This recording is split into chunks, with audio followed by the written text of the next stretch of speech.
Livro apócrifo da Bíblia. Caverna dos Tesouros.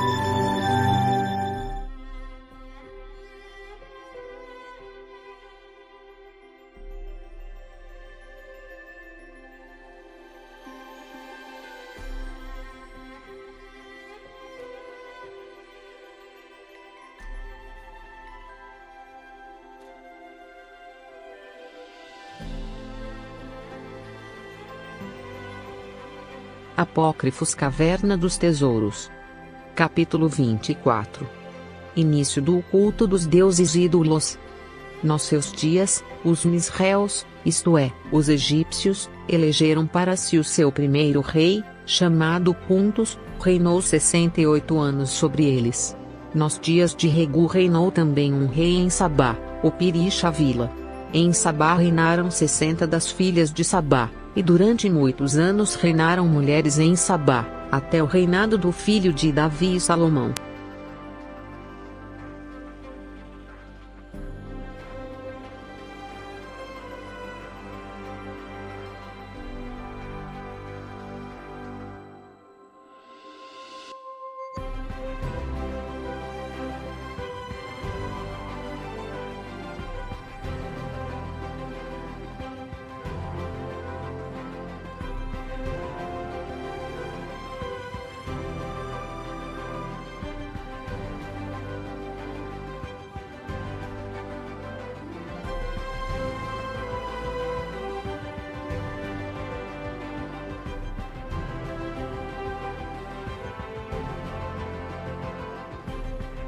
Sobre os filhos de Ofir reinou o rei Leforão, que construiu Ofir em pedras de ouro, pois todas as pedras de Ofir são de ouro. Sobre os filhos de Shavila reinou Shavil, construtor de Shavila. Regu morreu com a idade de 239 anos, foi enterrado por seu filho Serug, mas Nachor e Taré, na cidade de Orgim, que ele erigira em seu nome. Serug viveu 30 anos, e então gerou Nachor. Sua vida inteira alcançou 230 anos. Nos dias de Serug sobreveio no mundo o receio em face dos ídolos, pois nos seus dias, os homens começaram a fabricar imagens para se adorar.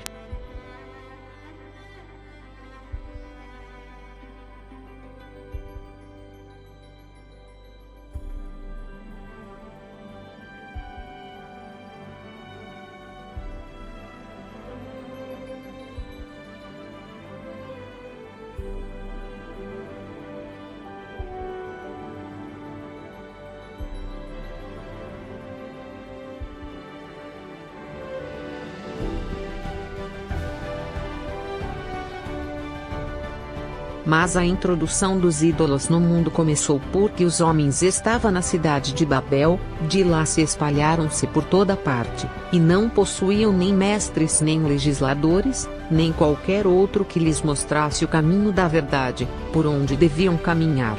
Por isso é que caíram em erros audaciosos.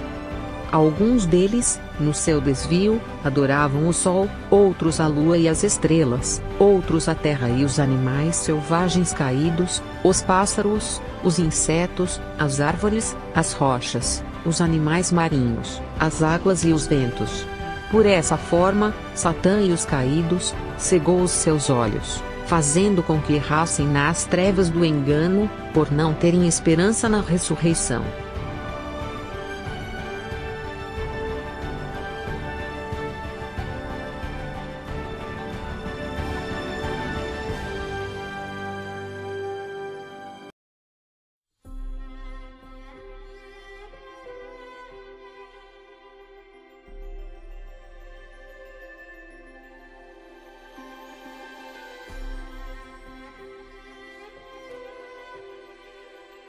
Quando alguém deles morria, fabricavam uma imagem que se parecesse adorar e colocavam-na sobre a sua sepultura, para que não se desvanecesse dos seus olhos a sua lembrança. Quando o erro se havia disseminado sobre toda a terra, esta estava repleta de ídolos de todas as espécies, masculinos, femininos e todos tipos de imagens. Serug faleceu com a idade de 230 anos, e foi sepultado por seu pai Nachor, Taré e Abraão, na cidade de Saregim, que em seu nome havia construído. Nachor gerou Taré, na idade de 29 anos. Nos dias de Nachor, no seu 70º ano, os homens adoravam os ídolos. Aconteceu um grande terremoto. Todos cambaleavam, caíam e perdiam o juízo, mas outra coisa não fizeram a não ser aumentar a sua iniquidade.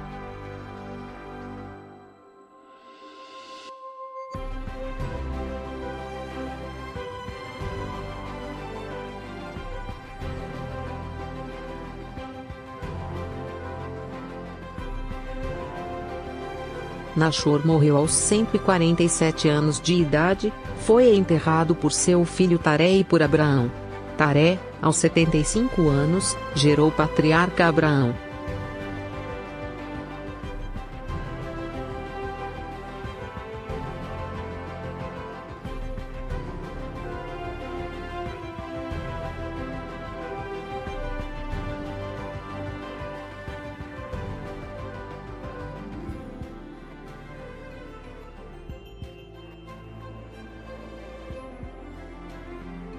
Apócrifos Caverna dos Tesouros.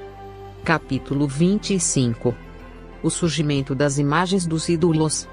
Nos dias de Tares, aos seus 90 anos, surgiram as poções e magias sobre a terra, na cidade de Ur, que Orum, filho de Ebers, havia construído. Nessa cidade morava um homem muito rico, que morrera naquele tempo, e seu filho então fez dele uma imagem em ouro, colocou-a sobre a sua sepultura e postou ali um jovem para que a vigiasse.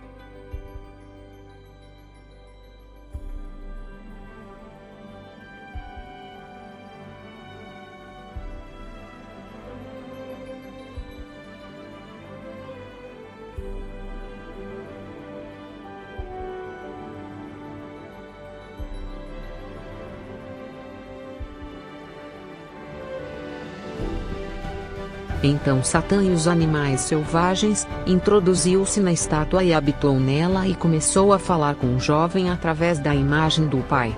Entretanto, vieram os ladrões e levaram embora tudo que o jovem guardava, então o jovem atirou-se sobre a sepultura do pai e começou a chorar.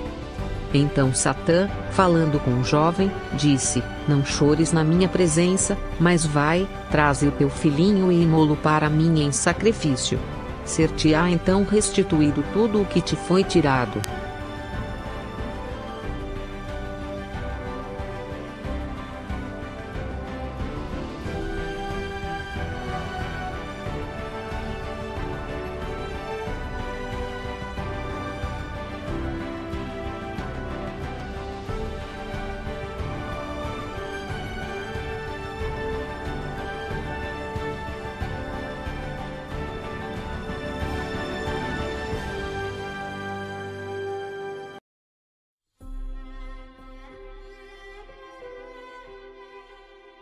O jovem então fez tudo conforme Satã lhe dissera, sacrificou o seu filhinho e banhou-se no seu sangue.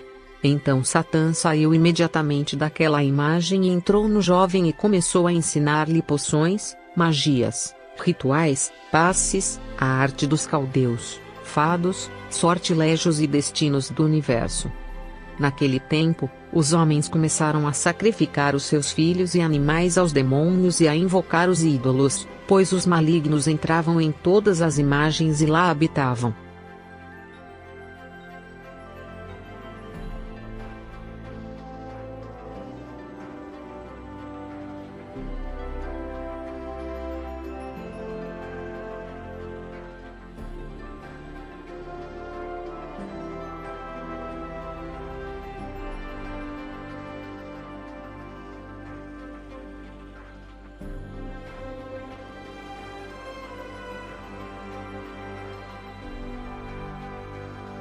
Aos 100 anos de Nachor, ao ver o pai que os homens sacrificavam os seus filhos e animais aos demônios e que adoravam os ídolos, abriu os reservatórios dos ventos e a porta das tempestades.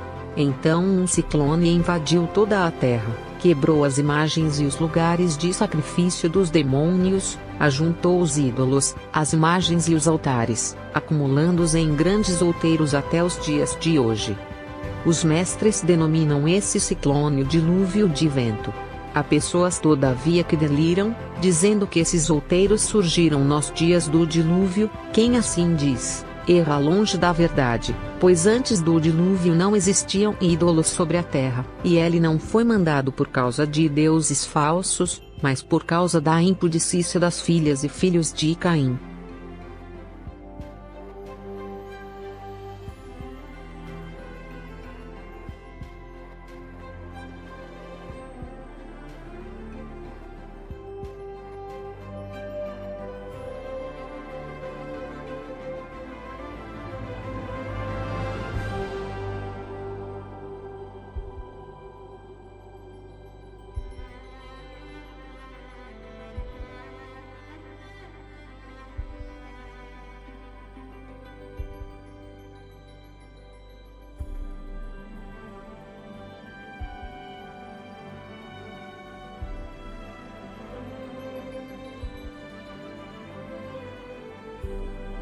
De outro lado, naquele tempo não existiam homens naquela terra, sendo ela vazia e deserta, pois os nossos pais já anteriormente haviam sido expulsos para o estrangeiro, por não serem dignos de permanecer nas proximidades do paraíso. A família de Noé foram levados pela arca às montanhas de Cardo, e a partir de lá espalharam-se por toda a terra. Esses outeiros porém surgiram por causa dos ídolos, e debaixo deles escondem-se todas as imagens de falsos deuses daquele tempo. Também os demônios, que habitavam os ídolos e imagens, estão nesses outeiros. Não há nenhum outeiro que não contenha demônios.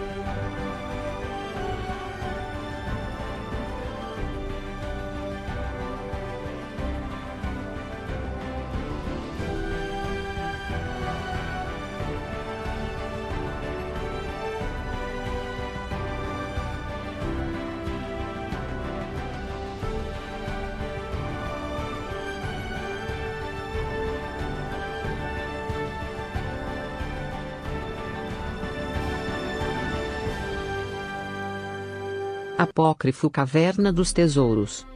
Capítulo 26. Surgimento do culto de fogo. Nos dias do gigante Nimrod, apareceu um fogo que saía da terra.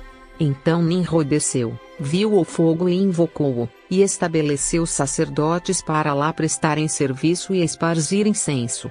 Desde aquele tempo, os persas começaram a venerar o fogo como deus, até os dias de hoje.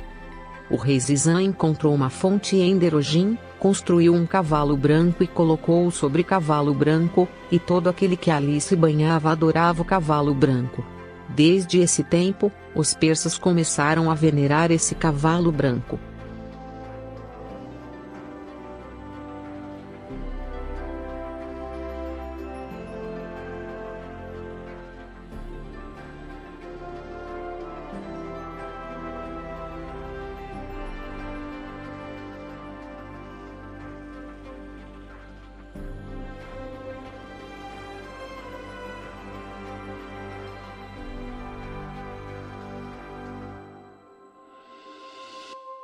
Nimrod foi a Joquidora, que vem a ser Nod.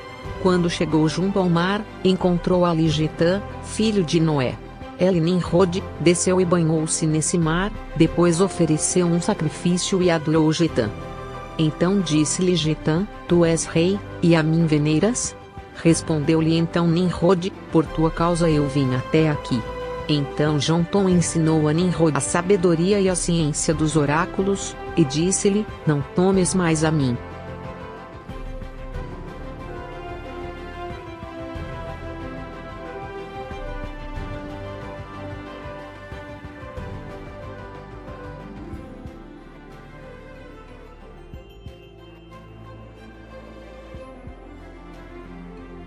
Quando Nimrod voltou para o leste e começou a utilizar esse oráculo, muitos se admiraram. E Dasher, o sacerdote, servia junto àquele fogo que nasceu da terra. Viu como agora Nimrod se ocupava com aquelas altas e velhas artes mágicas. Então Dasher suplicou ao Demônios, que apareceu junto àquele fogo, lhe ensinasse a sabedoria de Nimrod. E como os demônios soem desgraçar pelo pecado todos os que deles se aproximam, disse o maligno a esse sacerdote Dasher: Nenhum homem pode tomar-se sacerdote ou mago a não ser que antes se deite com sua mãe, com seu pai, com seus tios e tias, com suas filhas e filhos, com seus irmãos e irmãs, e com seus primos e primas. O sacerdote da Asher assim o fez.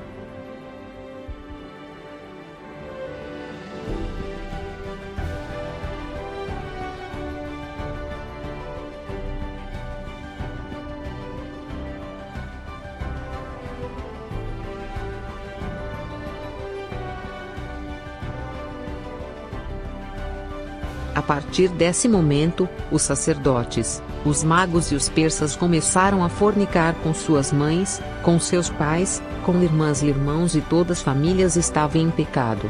Esse mago Idasher começou por perscrutar as constelações, bem como os fados, destinos, acasos, e todas essas coisas das práticas dos caldeus. Todo esse ensinamento do erro pertence aos demônios, e todo aquele que o põe em prática será castigado com eles. Mas nenhum mestre ortodoxo se opôs àqueles oráculos de Nimrod, porque foi-lhe ensinado por Getã, eles mesmos utilizavam. Os persas chamavam no oráculo, os romanos astronomia.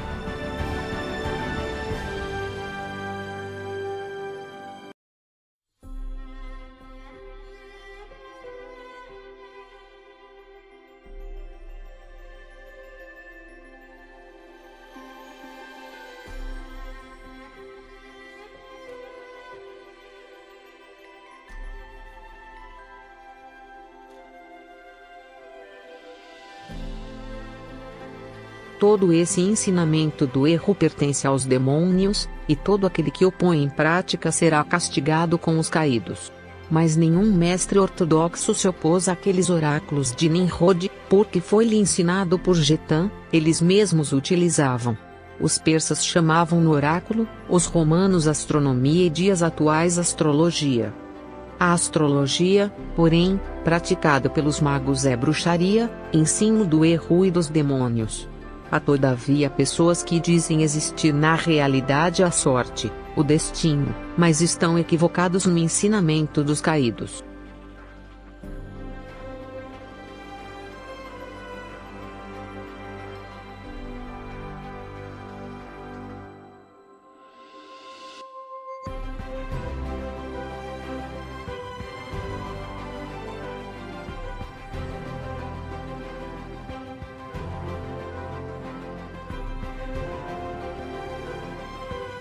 Nimrod edificou no leste cidades fortes, Babel, Nínive, Rezém, Seleucia, Atesipon e Azerbaijão, construiu também 3 fortalezas.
Deuses indianos, significado e simbolismo.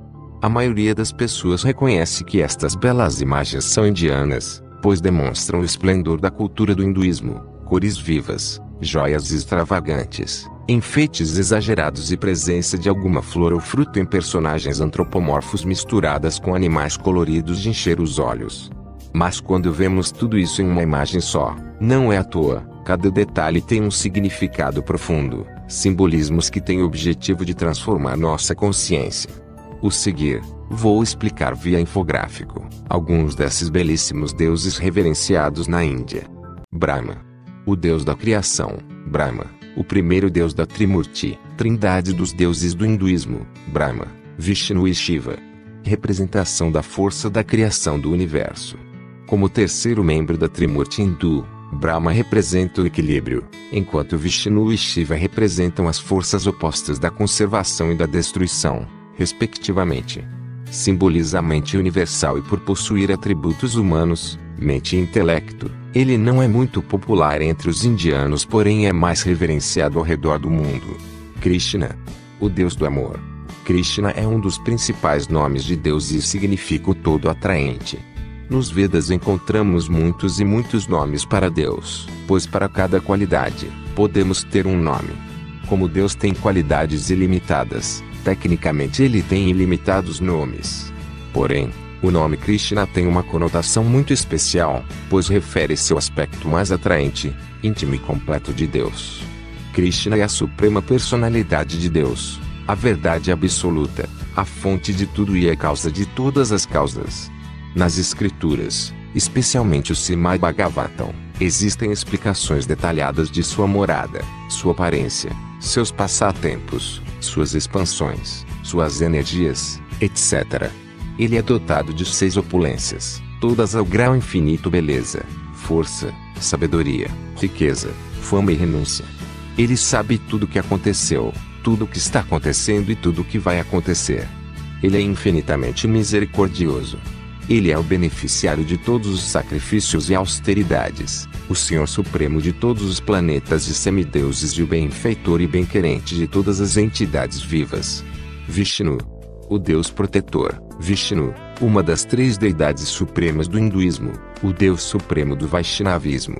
Suas qualidades são incontáveis, porém as 6 principais são: Gnana, omnisciência, é consciente de todos os seres; Aishvarya, soberania, é a autoridade suprema; Shakti, energia, é capaz de fazer possível o impossível; Bala, força, é capaz de suportar qualquer coisa apesar de fadiga ou cansaço; Virya, vigor, é capaz de manter a imaterialidade; Tejas, esplendor, é autossuficiente.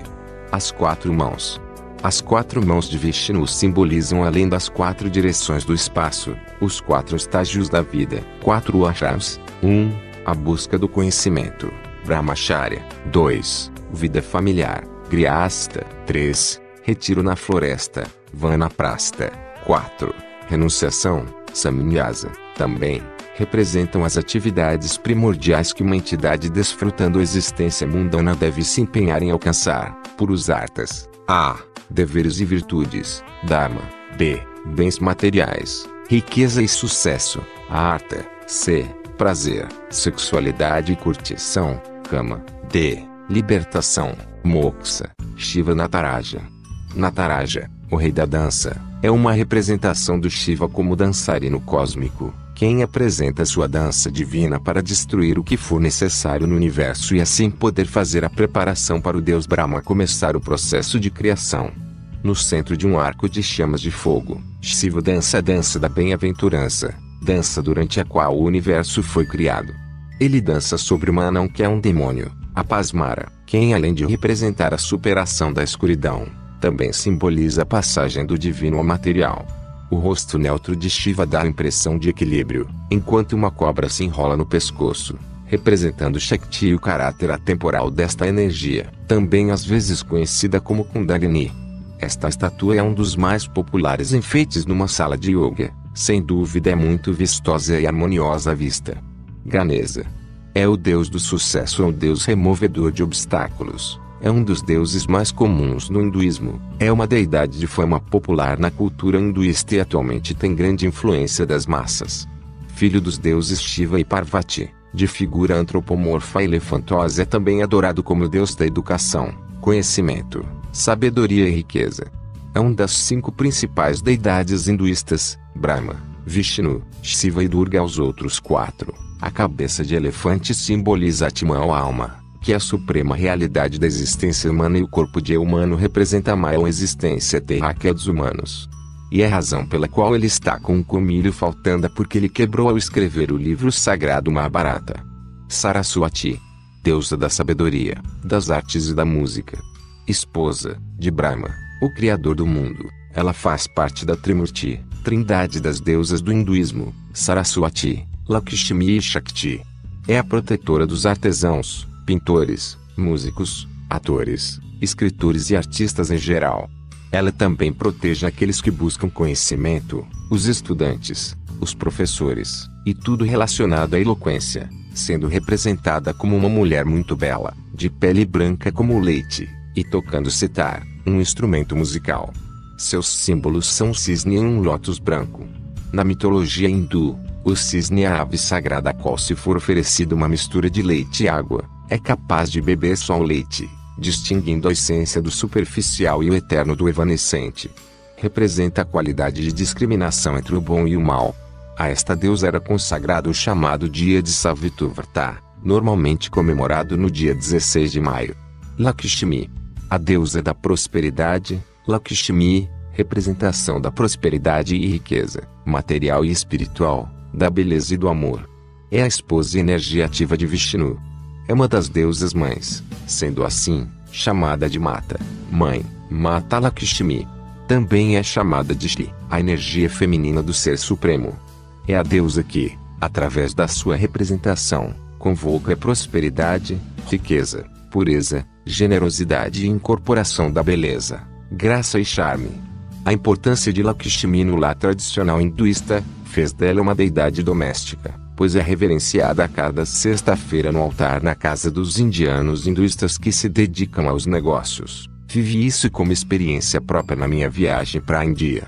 Um dos principais ensinamentos desta poderosa mulher é que, com esforço constante governado com sabedoria e pureza e de acordo com o Dharma próprio, a prosperidade espiritual e material são facilmente atingidas.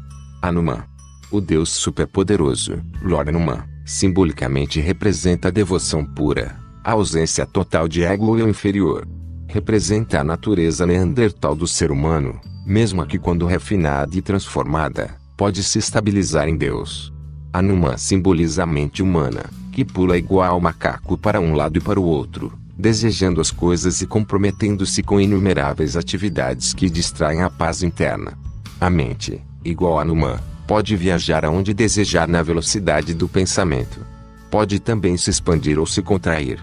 Enquanto ela permanecer apegada às paixões animais e os sentidos, permanecerá instável, causando distúrbios. Mas uma vez que se entrega à paz interna, e se dedica a ela disciplinadamente, pode chegar a manifestar poderes benéficos inimagináveis, igual a Hanuman. Durga, a deusa inacessível e invencível, foi criada como uma deusa guerreira para combater os demônios. A palavra Durga em sânscrito significa barreira que não pode ser derrubada, ou também aquela que elimina sofrimentos, protege aos seus devotos dos demônios do mundo e remove os mistérios. Durga também é conhecida como a deusa dos três olhos. O olho esquerdo representa o desejo, lua, o olho direito representa a ação, sol, e o terceiro olho, ponto vermelho no meio da testa, representa a sabedoria, fogo. Rama, avatar de Vishnu e marido de Sita, é um símbolo de sacrifício, um modelo de fraternidade, um administrador ideal, e um guerreiro incomparável.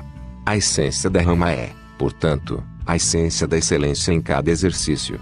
Rama é o exemplo supremo de como as pessoas devem se comportar no mundo, como um país deve ser governado, como a integridade e moralidade dos seres humanos devem ser protegidos. Ações elevadas, qualidades ideais e pensamentos sagrados são fundamentos básicos de caráter. Rama é a própria personificação destes três atributos. O princípio de Rama é uma combinação do divino no humano e do humano no divino. A inspiradora história de Rama apresenta o código de ética tripla relativo ao indivíduo, à família e à sociedade.